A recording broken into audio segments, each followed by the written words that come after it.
Hi, friends. I have our story Abiyoyo in front of me, so you can see the pictures really clearly. Remember, the author is Pete Seeger and the illustrator is Michael Hayes. Abiyoyo. So there's the little boy sitting with his instrument, his ukulele.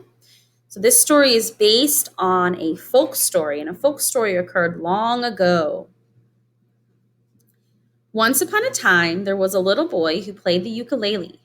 Around town, he'd play clink clunk, clunk clink clunk, and the grown-ups would say, "Take that thing out of here."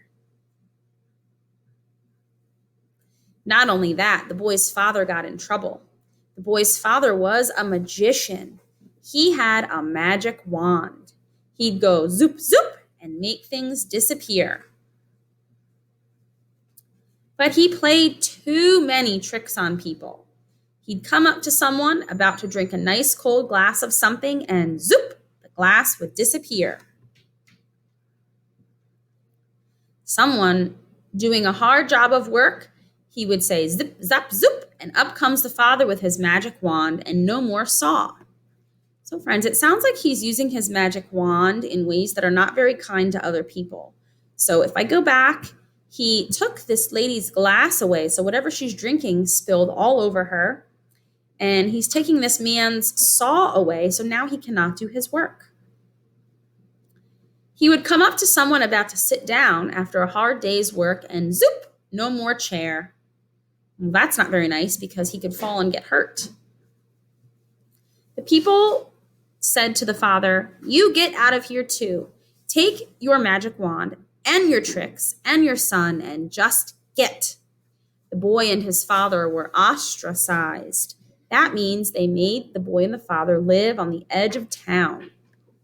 So because the boy was always playing his instrument and because the man was using his magic wand in ways that were not nice, the people did not want them to live near them. Now, in this town, they used to tell stories. The old people used to tell stories about the giants that lived in the old days. They used to tell about a giant called Abiyoyo. They said he was as tall as a tree and could eat people up. Of course, nobody believed the story, but they told it anyways.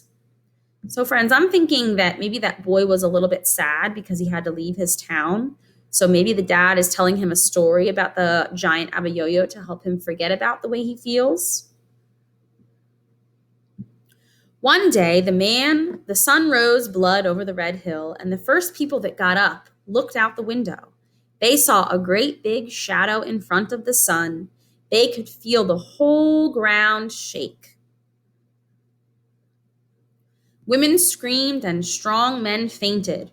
"Run for your lives! Abiyoyo is coming!" So there he is, coming over the hill.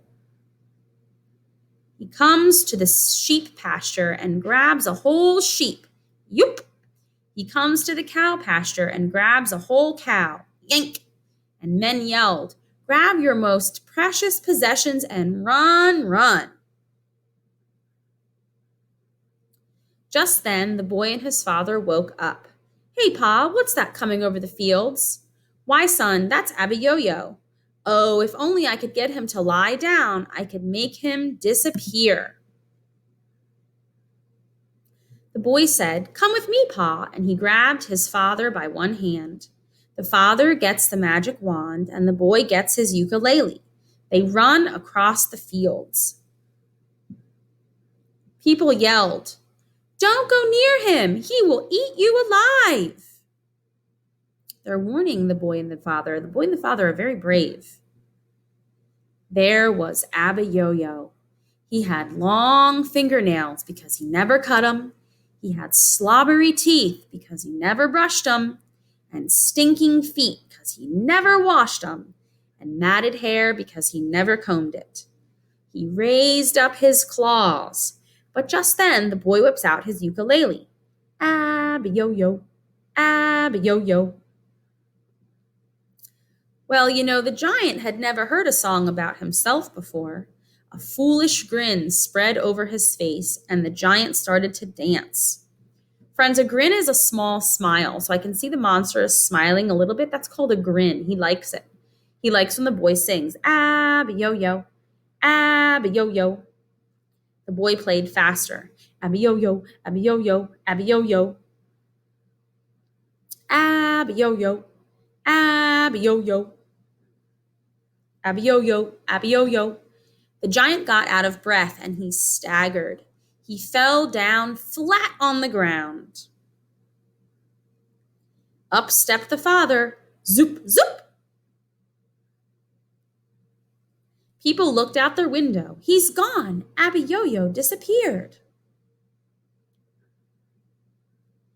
The people ran across the fields and they lifted the boy and his father up on their shoulders. They'd say, "Come back to town and bring your ukulele. We don't care anymore." And they sang, "Abiyoyo, abiyoyo, abiyoyo, abiyoyo." Friends, that's the end of our story. So as you can see, finally, the father and the son used their magic wand and the boy's ukulele for something that was good. So at first, they were not listening to the other people in town when they were being bothered. But they finally used their magic wand and their ukulele to help people. And finally, the people were happy at the end of the story. Friends, I hope you like this story, and I will see you soon.